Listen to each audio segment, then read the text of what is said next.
Uma boa noite a todos. Ó, o pessoal tá, apesar do calor, tá firme.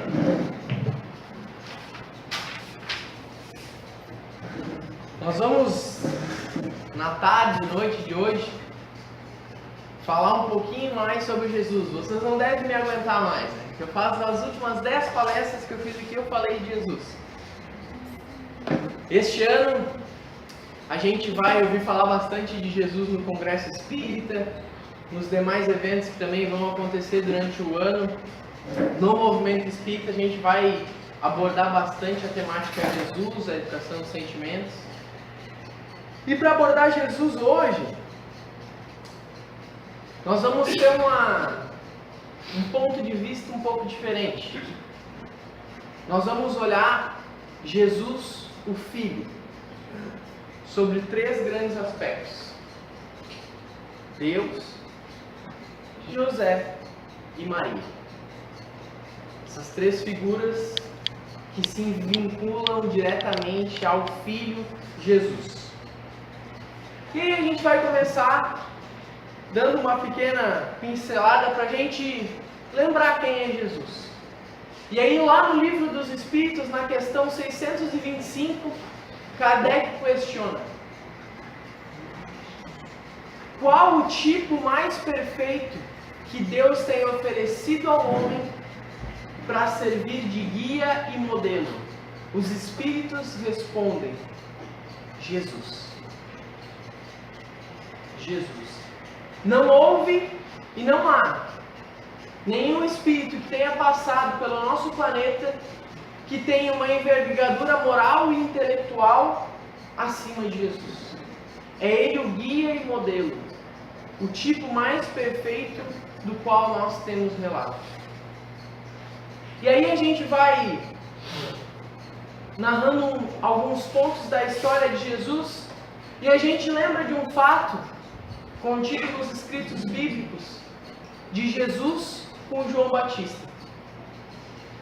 Jesus chega então às margens do Rio Jordão e lá estava João batizando as pessoas, falando de Deus. E Jesus chega para João: estamos aí, né, João? Vim me batizar.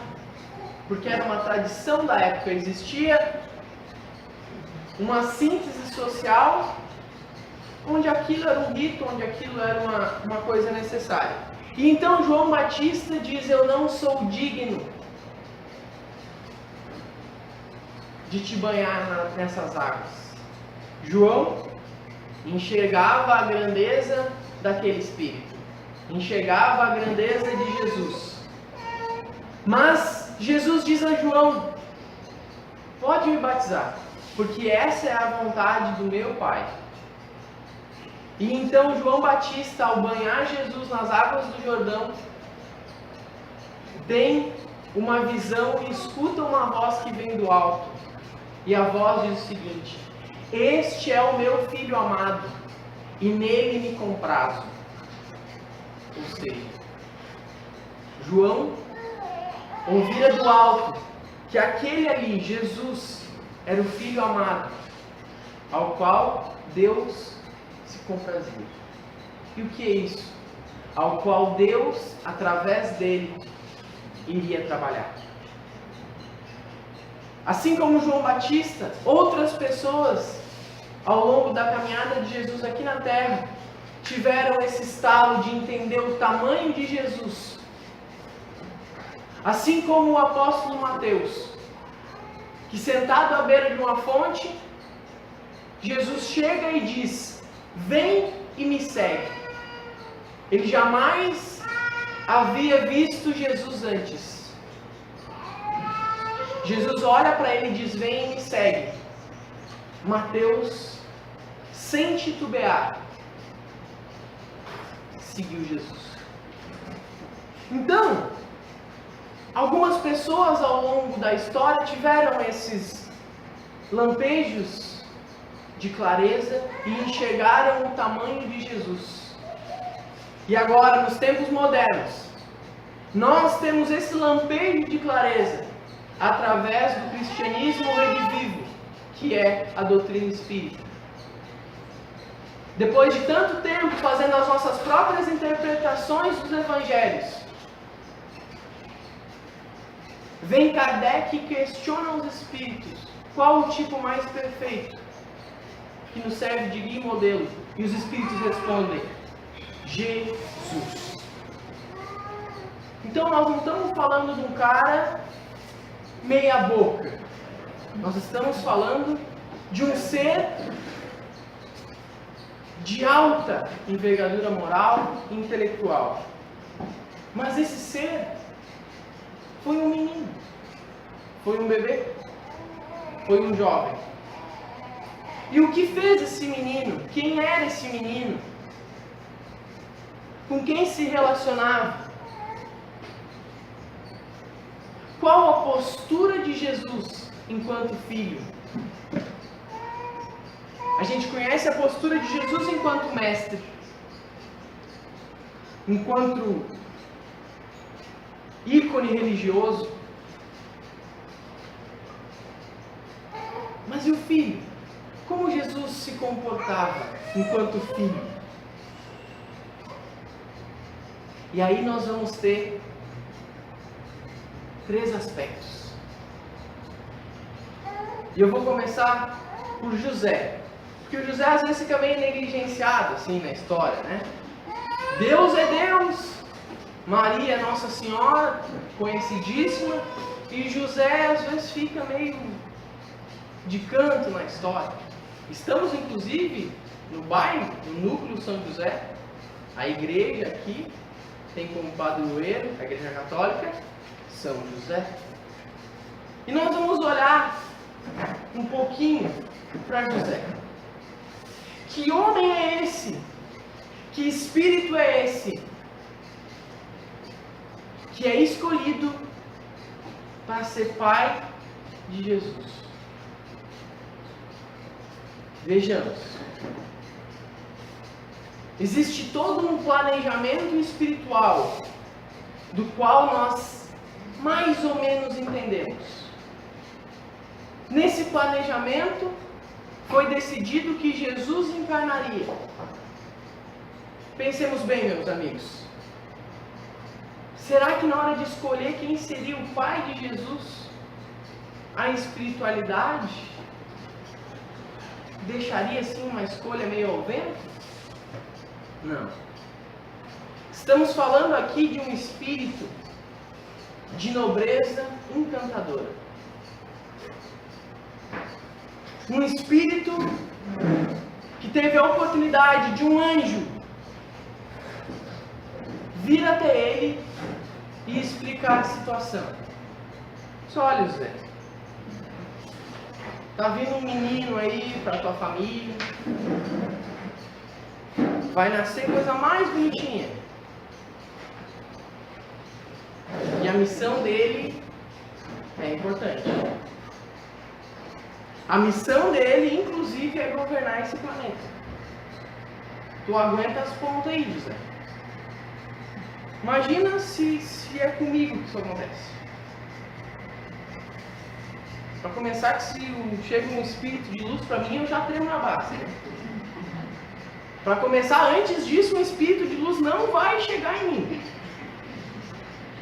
Mas digamos assim, hipoteticamente, que chega um espírito de luz para trocar uma ideia comigo. Na primeira frase eu já ia me arrebentar todo, porque ele dizia assim: olha, tua esposa está grávida. E eu ia dizer: meu Deus, olha o preço da fralda. E aí ele ia seguir dizendo o seguinte: e esse teu filho é Jesus, o Messias.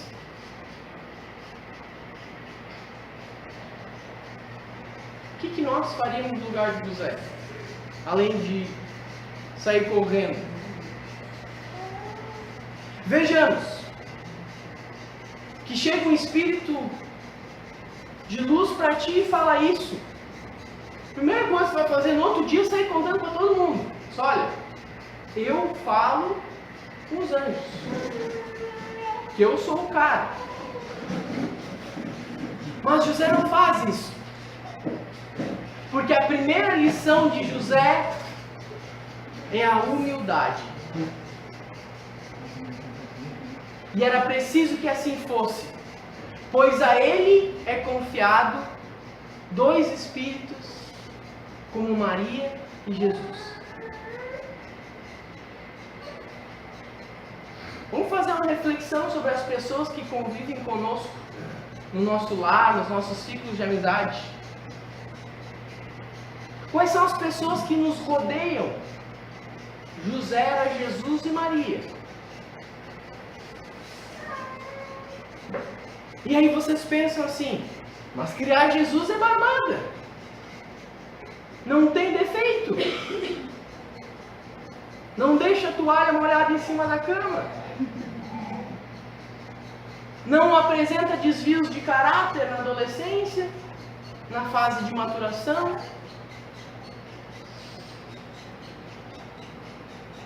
É barbadinha. Será? Como é que eu me porto diante do governador do planeta?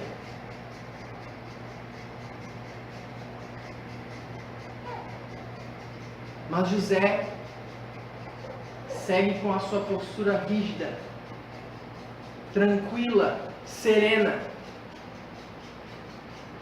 O anjo vem falar com ele, ele fica de boas, sereno. Assume aquela responsabilidade e confia. Porque José tem fé. Com perdão da rima. E José tem fé. Fé de verdade, não é crença.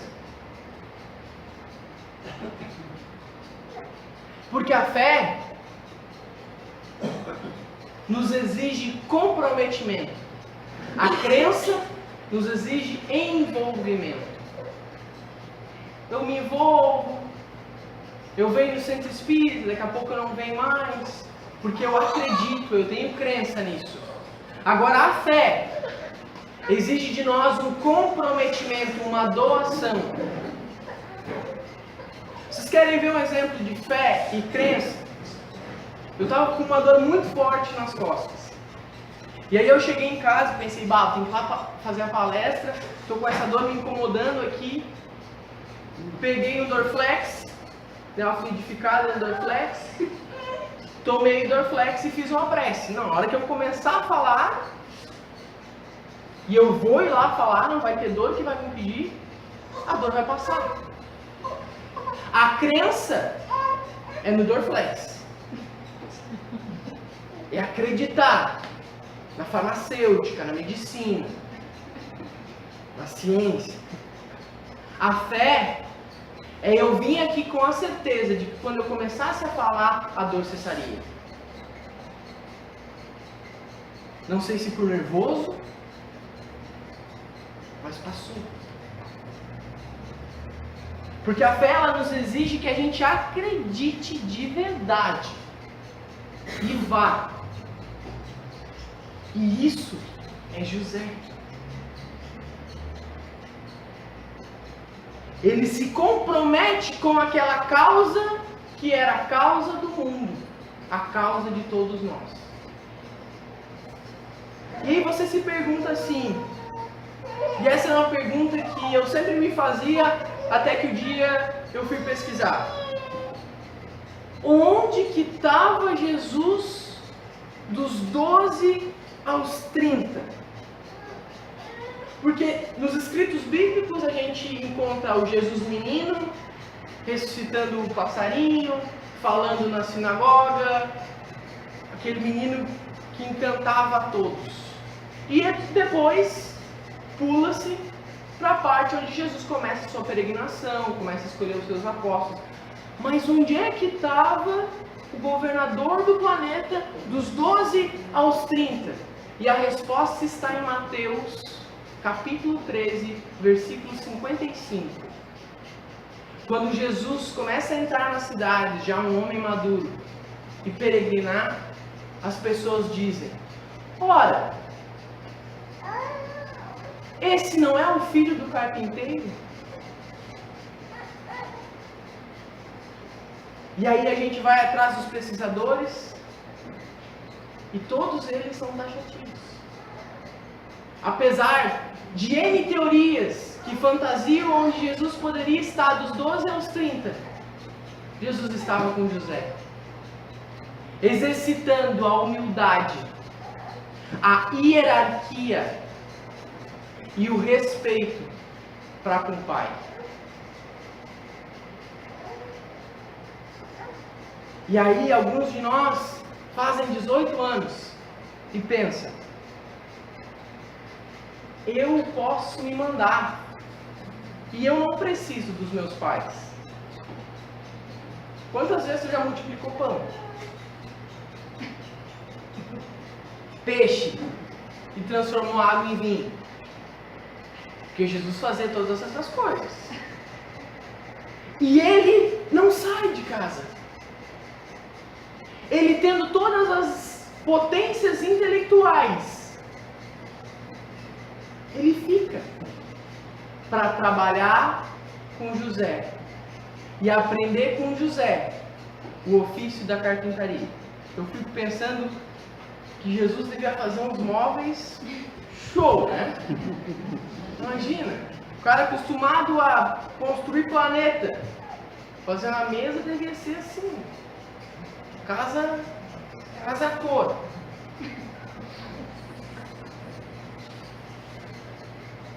Então, com José, nós enxergamos um filho Jesus que tem humildade, que respeita a hierarquia de um filho para com o pai, mesmo ele sendo um espírito maior do que José. Vemos Jesus exercitando a sua simplicidade ao trabalhar na carpintaria. Ele que já havia dado um exemplo de humildade ao nascer numa família simples, de uma maneira simples, num lugar simples. Ele fica com José, porque enxergava e respeitava em José a figura de um pai bondoso, humilde, correto. Respeitava o que José significava no contexto social.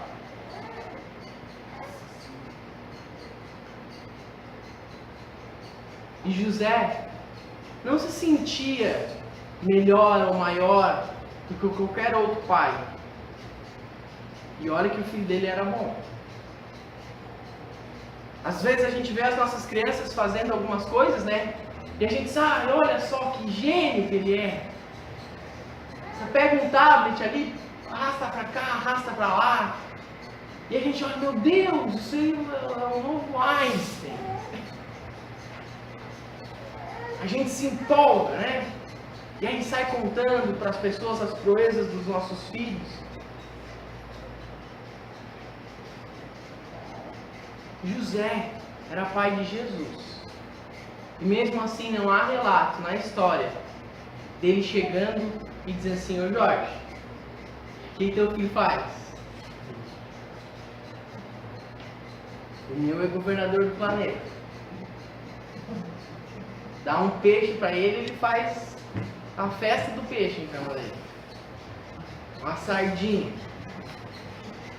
Não temos José se vangloriando. E aí enxergamos a grandeza desse espírito. E acelerando o passo, que eu precisaria de umas 3 horas para falar sobre José, Maria e Deus. Nós vamos ao próximo pai, ao grande pai, o pai de todos nós. E qual é a relação de Jesus com Deus? E aí a gente visita o livro A Caminho da Luz. Lá no comecinho, se não me engano, o subtítulo é Grande Escultor.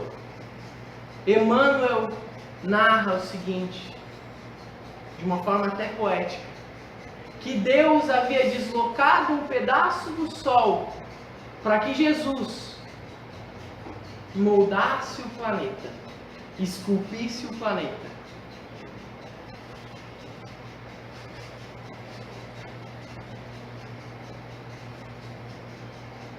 E aí, Jesus, depois de feito todo esse trabalho, encarna aqui. E diversas vezes, Jesus se afastava dos seus apóstolos, das multidões, para orar, para meditar. Eu fico pensando que nesse momento ele devia estar em contato com Deus. E até falando assim, olha pai, a galera aqui é pior do que a gente pensava.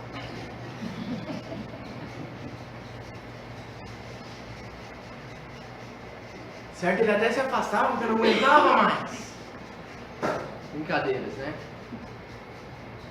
Jesus não tem a nossa paciência. A paciência dele é bem maior que a nossa. E certamente, nesses momentos em que Jesus se afastava, ele ia ter um bate-papo com Deus. E em diversas vezes, nos escritos bíblicos, nos escritos históricos, nós enxergamos uma narração em que ilustra Jesus dizendo a seguinte frase: seja feita a vontade do meu Pai. Inclusive na prece que ele ensina aos apóstolos e ensina pra gente, o Pai Nosso tem um trecho que diz: seja feita a tua vontade. Jesus, para com Deus, é uma relação de lealdade, de cumplicidade, de amizade. E uma relação de saber quem é quem na jogada. Porque Jesus já era um espírito perfeito, governador do planeta. E ele diz a Deus: seja feita a tua vontade, Pai. E nós, que não lustramos a chuteira de Jesus, às vezes não tem a capacidade de dizer: Pai, seja feita a tua vontade, assim na terra como nos céus. Jesus, no alto da sua grandeza, tem a humildade de entender que Deus é. E por isso, ele se diminui, para que a vontade do Pai seja feita. Olha que bonito. Eu me encanto por Jesus, eu não sei se vocês, né? Começo a ler sobre Jesus e digo: bah, que cara legal.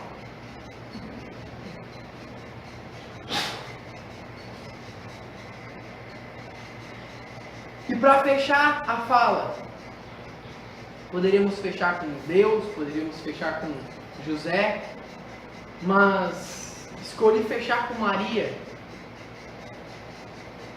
construído muito em cima no capítulo 30 do livro Boa Nova, que é este livro aqui, psicografado pelo Chico Xavier, onde fala sobre Maria. Esse espírito de uma grandeza que a gente não consegue nem entender, que recebe a missão de ter como filho e guiá-lo enquanto criança Jesus. E aí eu fico pensando nas nossas relações maternas, com as nossas mães, com as nossas avós. Eu fico pensando que talvez tenha uma coisa que me assuste demais, e não é a morte. Que criado dentro do centro espírita, a morte eu já estou de boa. Mas é morrer antes dos meus pais. Porque não é a ordem natural da vida. a ordem natural da vida é que nós acompanhemos os últimos dias dos nossos pais e não que haja uma ruptura e nós saiamos antes do berço. E talvez seja a dor mais indescritível e maior que se possa experimentar aqui na Terra, seja a dor de perder um filho. E talvez isso me assuste demais. Eu partir e deixar os meus pais com essa dor. E Maria passa por essa dor. Imagine que se eu desencarnar, a minha mãe vai sofrer demais. Mas ela, com conhecimento espírita, vai entender que isso tudo está no seu lugar e que eu também não sou um espírito tão bom assim. Agora, Maria era mãe de Jesus. E todo o sofrimento que ela assistiu o filho passar, aos olhos de mãe, não era explicável. Porque ela sabia diante de qual espírito estava. E por que tanto sofrimento a um espírito tão puro, tão bom? E Maria sofre e aguenta junto à cruz até o último instante em que Jesus olha a ela ao lado do apóstolo João e diz: mãe, eis aí o teu filho. Filho, eis aí a tua mãe. Jesus, no último suor do seu sofrimento, como se esquecesse das suas dores e da sua situação, ele se preocupa com a mãe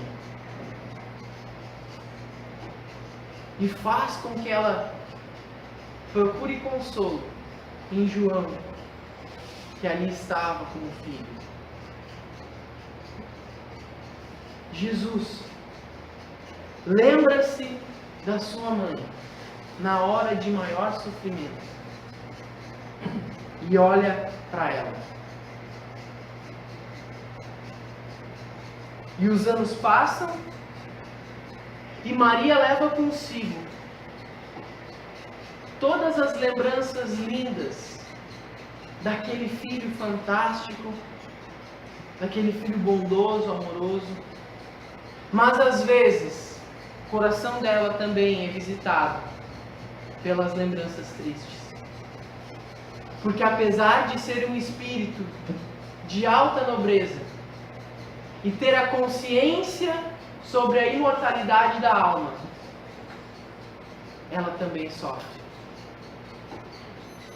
Porque a consciência da imortalidade da alma, a consciência do espiritismo, não nos tira a dor. Não nos tira essa dor. E é em um desses momentos que ela recebe então a visita de João, o apóstolo querido. E João começa a contar a ela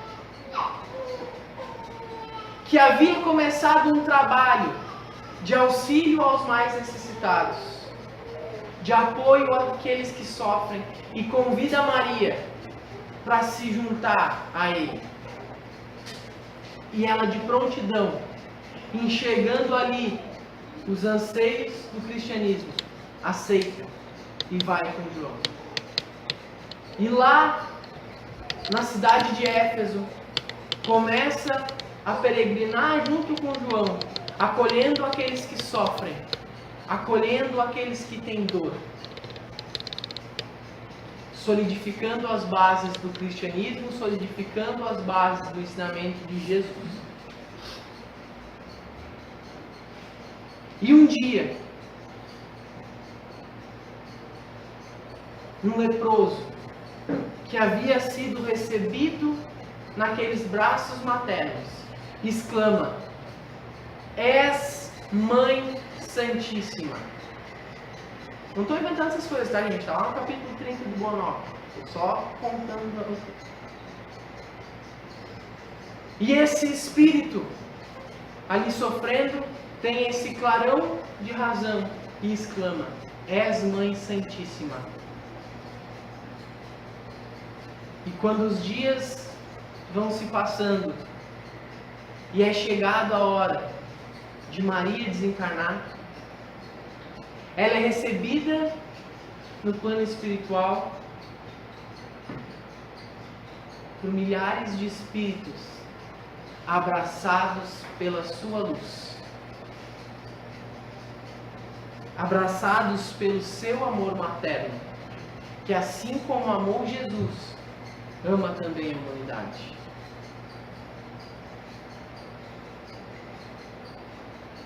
E após falar desses três aspectos, José, Deus, Maria, a gente enxerga um filho Jesus que tem respeito, tem cuidado, tem carinho, sabe entender a grandeza do pai, a grandeza da mãe.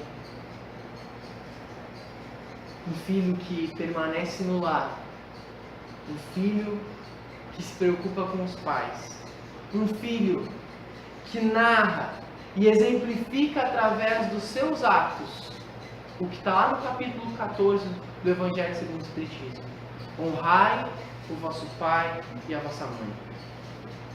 E honrar é mais do que obedecer e ter carinho por esses. É dignificar e dar valor a tudo que recebeu.